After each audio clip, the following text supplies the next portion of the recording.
Hello, this is Mr. Collier, and today we're looking at the convergence of power series. So power series is basically any series where you've got something multiplied by x to the power of n, right? Or you can have actually x minus a constant to the power of n times any other series. Okay, so here's a series right here, and we're going to find out for which values x converges, and we can use the ratio test. So we have, so we start with the limit as n tends to infinity of the absolute value of x minus 3 to the power of n plus 1 over n plus 1 divided by x minus 3 to the power of n over n. So that's the ratio test, and to figure out when it's convergent, we want to figure out when this is less than 1.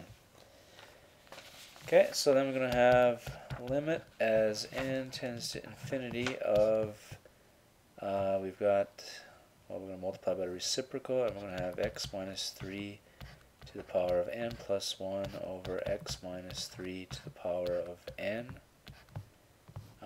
And then we're going to have n over n plus 1. Okay, and we'll simplify that a little bit. So we have limit as n tends to infinity of, and this cancels, and we're going to have absolute value of x minus 3 times n over n plus 1 is less than 1. And the limit of this is equal to 1, so we're going to have x minus 3, absolute value of x minus 3 is less than 1.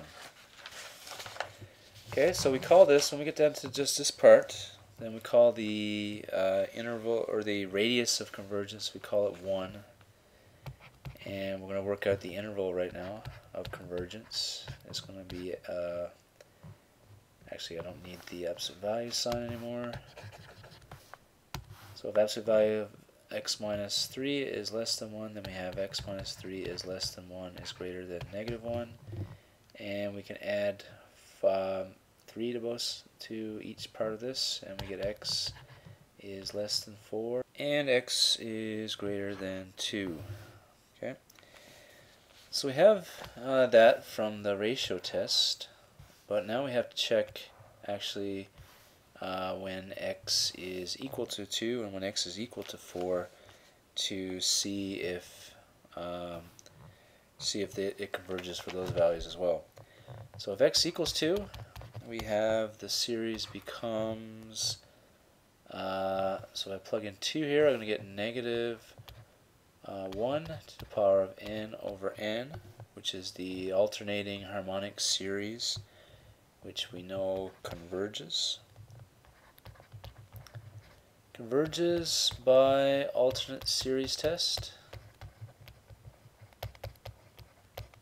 Okay, the terms of 1 over n are decreasing, and the limit of 1 over n is 0, so by the alternate series test this converges. And if x equals 4, we're going to get the harmonic series, which we know diverges by the p-test.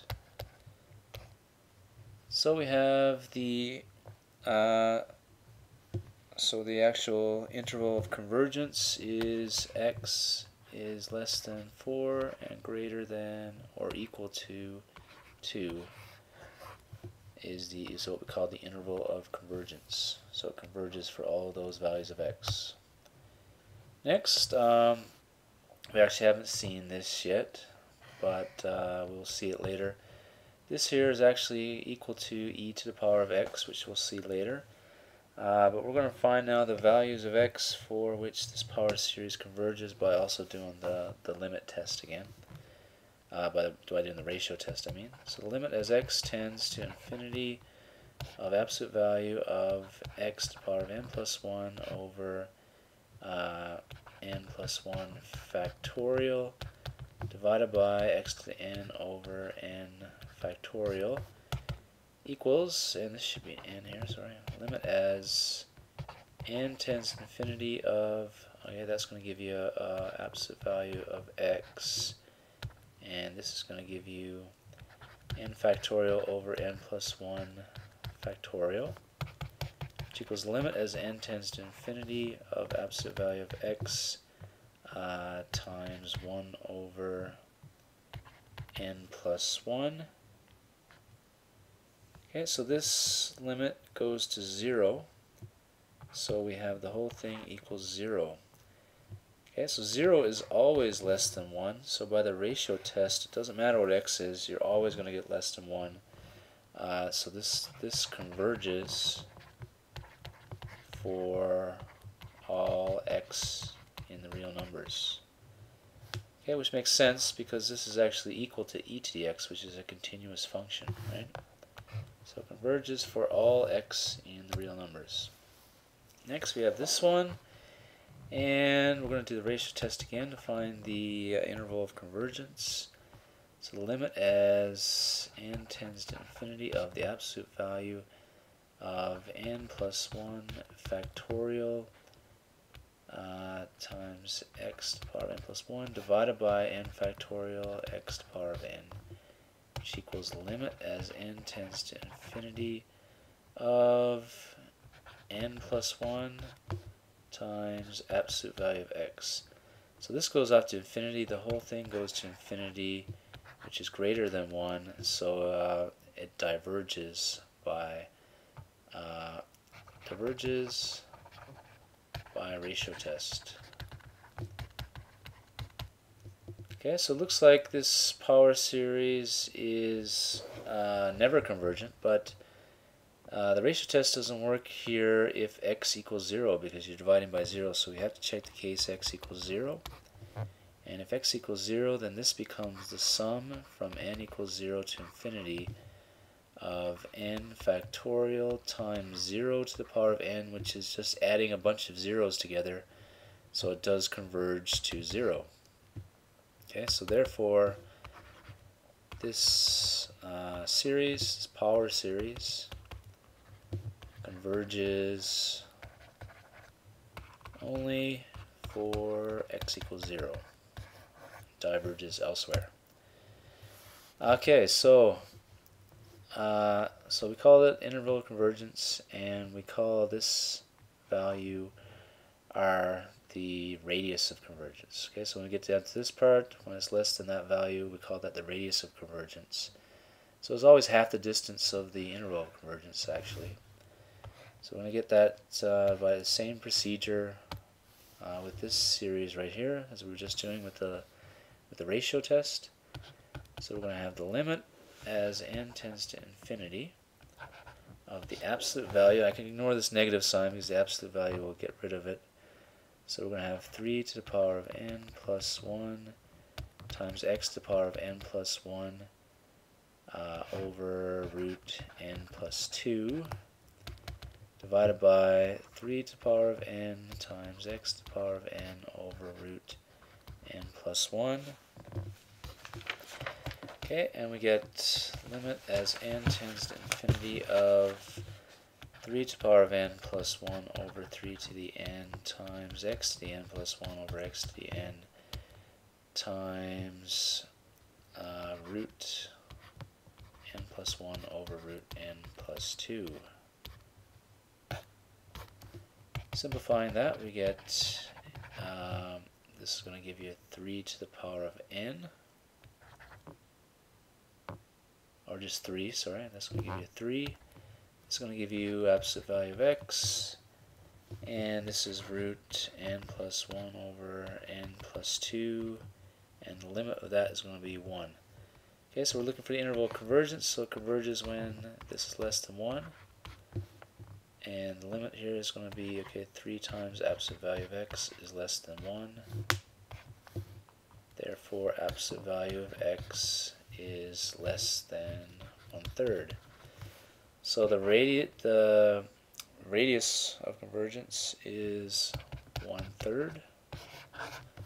And the interval might be between -1/3 and 1/3. We got to check the endpoints. We got to check x equals negative 1/3 and x equals 1/3. So if we got x equals negative 1/3, first of all, we're going to get the series negative 3 to the power of n times negative 1/3 to the power of n over root n plus 1. That is just, well, these are going to cancel, and you're going to get just the sum of 1 over root n plus 1. And that one diverges because 1 over root n plus 1. So that's 1 over root n plus 1 is bigger than 1 over root n plus n, which is equal to 1 over n. Okay, and we know that since sum of the harmonic series diverges, then the sum of 1 over root n plus 1 diverges by the comparison test. Okay, so that handles that one, that diverges. And now if we have x equals 1/3, we are going to get the sum of negative 1 to the power of n over root n plus 1. Okay, this one, now this is, if we look at the terms of the absolute value of the sequence, this here is a decreasing function. Okay, that's a decreasing function. And the limit as n tends to infinity of 1 over root n plus 1 equals 0. Therefore, this series negative 1 to the power of n over root n plus 1 converges by the alternate series test. Okay, so that one converges, so we need to change this to a equal to sign here. So this is your interval of convergence. Okay, it's called the interval of convergence. It converges for all those values of x. Okay, the next one. So we're going to get the interval of convergence for this one. So again, you're going to do the same thing. You're going to do the limit as n tends to infinity of the absolute value of x minus 4 to the power of n plus 1 over 2 times n plus 1 times 3 to the power of n plus 1 divided by x minus 4 to the power of n over 2n 3 to the power of n. Okay, so the x's, you're going to get an absolute value of x minus 4. For the n's here, you're going to have 2n over 2n plus 2. And for this, you're going to have 3 to the power of n over 3 to the power of n plus 1, so you're going to get a 1/3. Okay, so we're looking for when that's less than 1. And the limit of this equals 1, so we're going to have absolute value of x minus 4 times 1/3 is less than 1, so absolute value of x minus 4 is less than 3. Your radius of convergence is 3. The interval is going to go from, well, let's work that out. It's going to go for, after adding 4, we're going to get 7 and 1 here, and then we're going to check the endpoints. So x equals 1 first. If I plug in 1, I'm going to get the series is negative 3 to the power of n over 2n times 3 to the n, which equals the sum of negative 1 to the power of n over 2n. Okay, which equals 2 times the sum of 1 over 2n. Sorry, negative 1, yeah, this one. So that's the alternating harmonic series, which we know converges. Okay, and if you have x equals 7, then you get the sum of, you're going to have a 3 to the power of n over 2 to the power 2 times n times 3 to the power of n, which equals the harmonic series, or 2 times the harmonic series, or actually half times the harmonic series.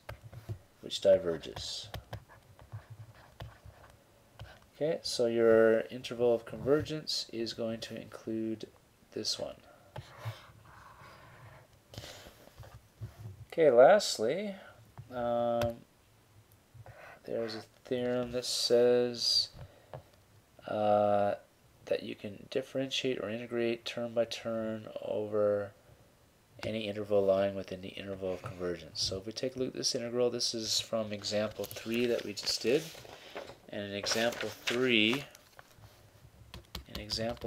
we had the interval of convergence is, or was, -3 to 1/3. So this does lie within the interval of convergence, so we can take the integral. Okay, so we can do the integral of this, well, basically the integral of that equals, now this is the integral with respect to x, so you can take out everything else as a constant. So you can actually say this equals the sum from n equals 0 to infinity of -3 to the power of n over root n plus 1 times the integral of 0 to 0.1 of x to the n dx. So that equals the sum of n equals 0 to infinity. Now this is the sum of the whole thing. So we have this still, and the integral is going to be x to the power of n plus 1 over n plus 1 evaluated from 0 to 0.1. So we get summation of -3 to the power of n over root n plus 1 times, I can plug in 0.1, so you get 0.1 to the power of n plus 1 over n plus 1. And simplifying a bit, we got the sum from n equals 0 to infinity of -3 to the power of n times 0.1 to the power of n plus 1 over n plus 1 to the power of 3 over 2.